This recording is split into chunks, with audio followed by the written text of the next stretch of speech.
TikTok is an app for young creatives where one can basically do anything, ranging from silly videos to dancing to makeup tutorials. It started off as Musical.ly, launching the careers of Baby Ariel and Lauren Gray. It later metamorphosized into TikTok, launching the careers of Charlie D'Amelio and Addison Rae. Even in the midst of controversy, TikTok has remained popular. But what often gets overlooked on TikTok is BookTok, a resource for readers where people recommend numerous books of all different genres.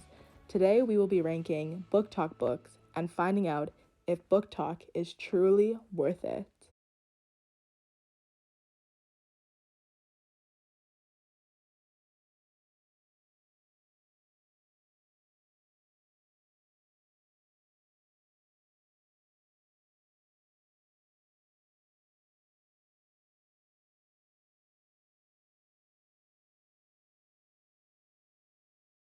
The categories are 10 out of 10 would recommend. This means I really enjoyed the book, would read it again, would recommend it to people, everything. The next category is she was cute. That means the book was not too bad. I liked it, but I'm not sure if I loved it. The next category is wouldn't mind reading it again. The book was okay, wouldn't mind reading it again. The next category is tolerable. This means that didn't really like the book, but I did finish it and it was tolerable. And the last category, this means the book was terrible. I could not even finish it because it was so bad. No shade to any of the authors. The books up for review are Inheritance Games, The Fault in Our Stars, We Were Liars, One of Us is Lying, I Know Who You Are, Genuine Fraud, and They Both Die at the End. With the recent news of one of these books turning into a mini-series, let's start off with One of Us is Lying. One of Us is Lying. I gave this a 3 out of 5 stars, but also keep in mind, I did read this book in 2019, so this is based off my memory and what I remember from the book. If I read it now, maybe it would get a higher rating or maybe even a lower rating. So the first point was misleading title, but it was an interesting one. The title was definitely misleading because the writer is trying to portray one of the four main characters as a liar, as a murderer, but in actuality, the murderer wasn't even one of the four main characters, so very misleading in that sense. But I also thought it was an interesting title, and it reminded me of olden days murder mystery novels and movies, just their titles that are very captivating. The next point was that it was predictable at times. I definitely predicted a few things that happened in the book, but it is a murder mystery novel, so a lot of times we'll make predictions and they'll be right, so yeah.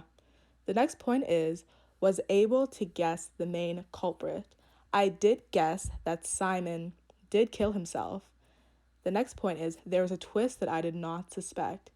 I did suspect that Simon did kill himself and was trying to frame them, but I did not suspect that Jake was also a perpetrator. I didn't even suspect him at all, so good on the writer for tricking me in that aspect. That being said, I'm going to put this in the wouldn't mind reading again column because I did enjoy the book, although it wasn't my favorite out of the bunch. It was pretty good. I wouldn't say it was she was cute because I would say that for a rating that was maybe like a 4, and I wouldn't say it was tolerable question mark because I would actually read it again, so it was more than tolerable. The next book I will be commenting on is a book that gained tremendous popularity from TikTok, raving in nothing but positive reviews. This book is They Both Die at the End. I actually gave this book a 2 out of 5 stars, which may be an unpopular opinion. Keep in mind, I did read this in 2020. The reason I said this is because I dislike the main characters and the language. Rufus constantly said the word mad in almost every sentence, which was so annoying.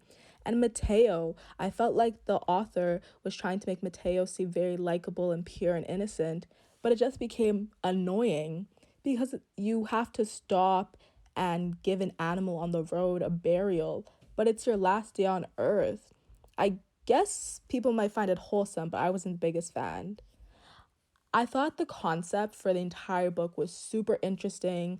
Two people, their last day on earth, meet, fall in love. I was so excited for this plot, but I ended up not really liking it. I also didn't like the uninspired death that Rufus and Mateo had. The entire book is leading up to their death, and I expected to even cry because people were saying this book would make you cry. I was expecting some waterworks, but their death was so uninspired. It was so simple, so I wasn't the biggest fan of that.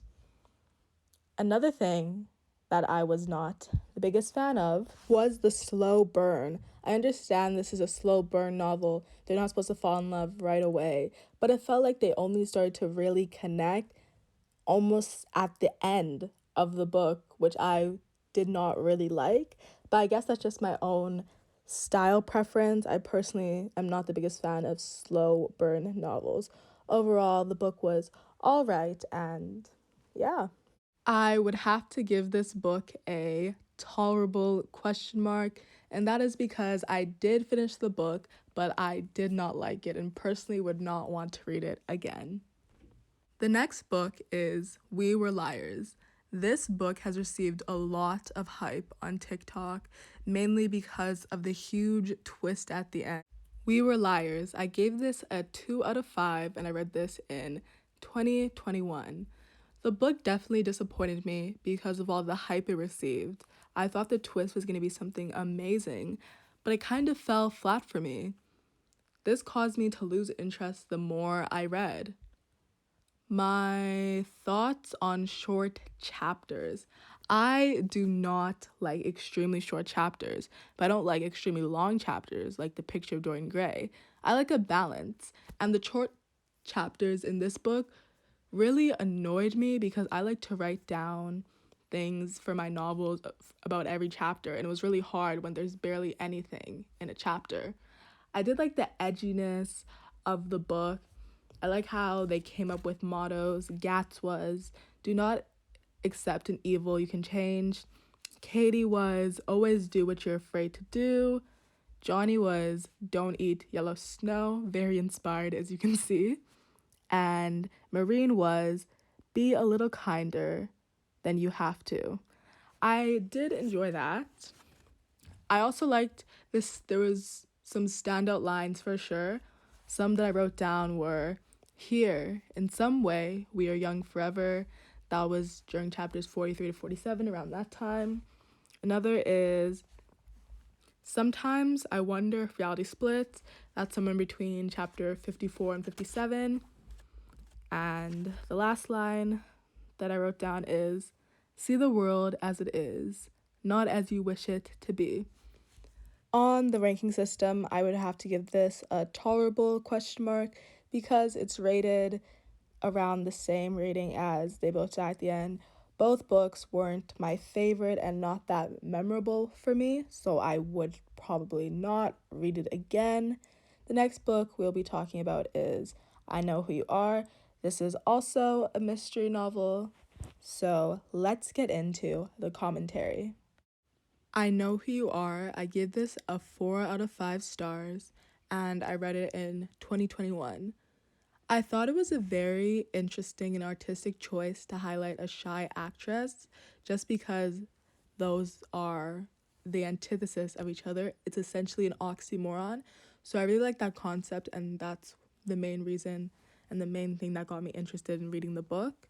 I did feel like the beginning of the book was a bit forced. It started a bit weird, maybe because I'm not used to the writing style, but I felt there was too many quotables so quickly.